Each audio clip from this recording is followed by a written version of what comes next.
ভালো আছো নিশ্চয়ই, আমিও খুব ভালো আছি। আজকে একটা নিরামিষ ডিশ নিয়ে তোমাদের সামনে হাজির হয়েছি। পটলের নিরামিষ ডিশ। দেখো, পটলটাকে আমি কেটে এরকম করে ফাঁকা করে রেখেছি যাতে এর ভেতরে সব কিছু ঢোকে। আর সঙ্গে নিয়েছি আলু, ফোড়নে দেবো এলাচ, দারচিনি, শুকনো লঙ্কা, গোটা জিরে, টমেটো, লবণ, চিনি, ঘি, তেল আর গোবিন্দভোগ চাল দিয়ে রান্না করব। আর এখানে আছে আদা, জিরে, হলুদ, লঙ্কা সব মশলা। চলো, দেখো তেলটা তেতে গেছে, এবার এই ফোড়নগুলো সব দিয়ে দেবো। দিয়ে পটল আর আলুগুলো ভাজতে দেবো।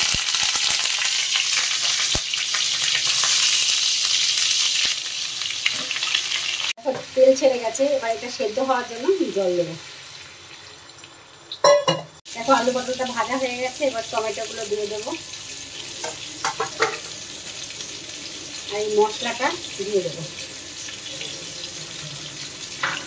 এর সঙ্গে দেবো গোবিন্দভোগ চাল আর লবণটা। এবার ঘি দেবো,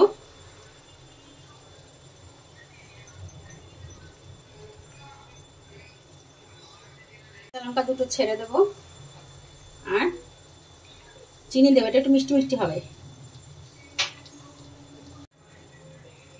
হয়ে গেছে, নামিয়ে নেব। দেখো আমার রেসিপিটি হয়ে গেছে।